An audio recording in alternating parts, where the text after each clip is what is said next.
Can everybody hear me okay? I have one of those voices that tends to carry, they tell me. So, thank you everybody for coming out today.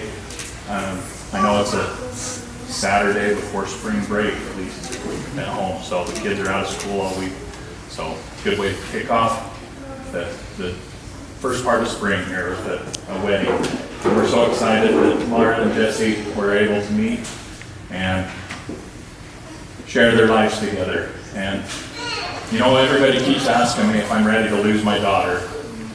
And I've just been telling them that I'm not losing my daughter. I'm gaining a son. So, super excited to have Jesse as a son-in-law. So, a few things about Lara. I wrote down a few notes just to keep myself on track, because I can get off real easy. So, she's determined, she's independent, loving, caring, hardworking, kind, beautiful. She's a sharpshooter, in case any of you didn't know. She's a one-shot does it.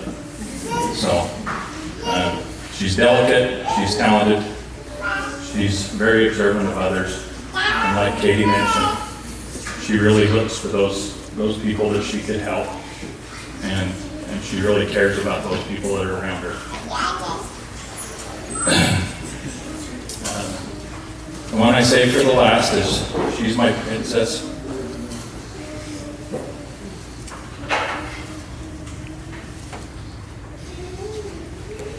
Right from the start,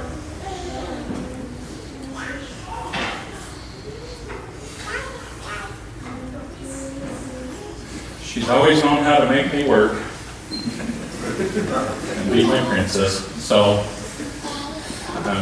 she may not know this, but she was 10 days late on her due date to be born.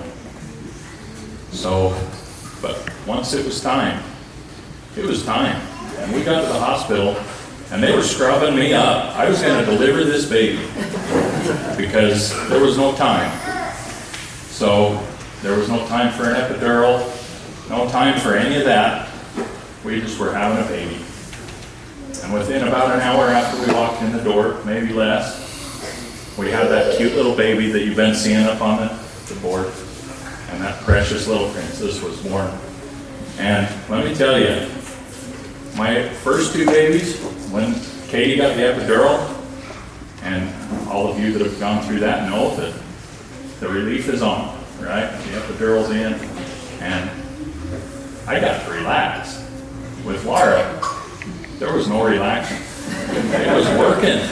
I didn't know those nurses could tell me what to do so fast as they were. And so I was running and doing that stuff that I'd rather not do. I hope I never have to deliver a baby. People think firefighters deliver babies, but so far I haven't had a chance. Close. So, ever since then, we've always hurried where we're going. We really try to get there on time, but sometimes we're a little late. But we work really hard to catch up. So, I was down in Texas when I found out that Lara had met a certain somebody at the SFW banquet. I'd been deployed down there on a fire. I was right down on the border of Mexico. And I would hear little bits and pieces that she met this person and that she might want to date him. And then, as Katie mentioned, I'll spare you the details, summer went along and they started going out. And then the deer hunt comes along. And I found out what Travis said about being brave and being determined and willing to follow through. He showed up at deer camp to ask for her hand. To a redneck deer camp. We're all packing guns. He shows up and he's like, hey, can I have your daughter? And I'm like, sure.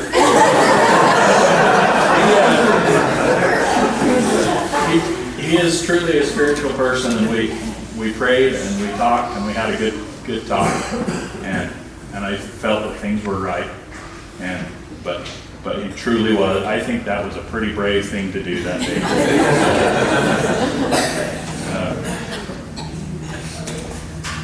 So Jesse also went through the firefighter program, so we have a little bit in common that way.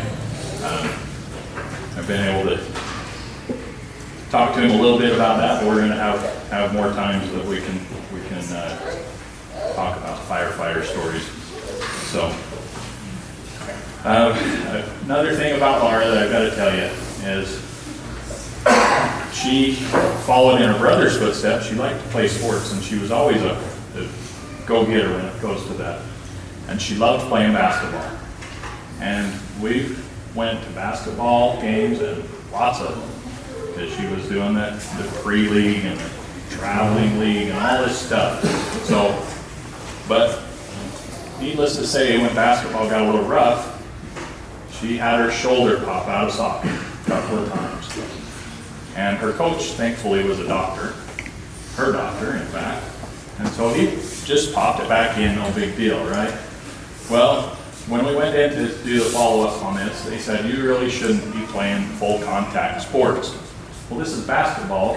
This isn't full contact sports. Well, this is an issue with your arms up and getting banged. It's going to happen again. So she started running. As you can see, I'm not a runner. I've never been a runner. So most people that know me or my family know that we're just not runners. I can pack all day. You can put a bag on and walk like a pack mule for whatever it takes. Running, not going to happen. But she started running to keep herself in shape for basketball because she truly wanted to play basketball. And she told her coaches that, hey, I'm just here to be in shape so I can play basketball. Well, after she started staying in shape to play basketball, and she learned that basketball is more of a full contact sport than she thought, she realized that running was her passion, and she started running. And again, she made me do something I didn't like to do, which was run. We went to cross-country meets, and did you know that at cross-country meets, the spectators run nearly as much as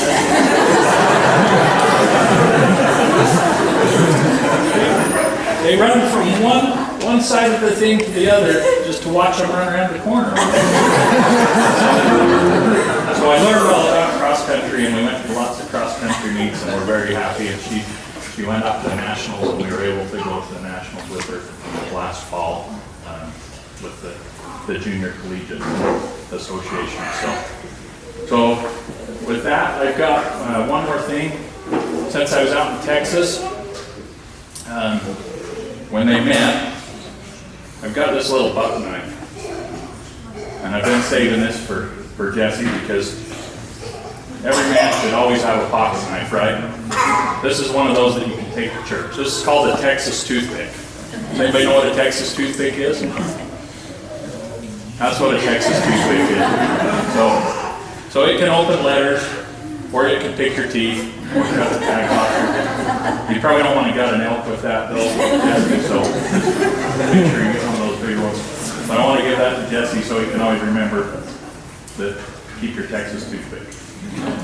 And with that, my advice to you guys is always communicate. Make sure, don't assume anything about each other. Make sure you talk it through. Understand what the other one's going through, and never go to bed angry. So those are my words of wisdom. So with that, I'll open up the mic to anybody else that has anything they want to say.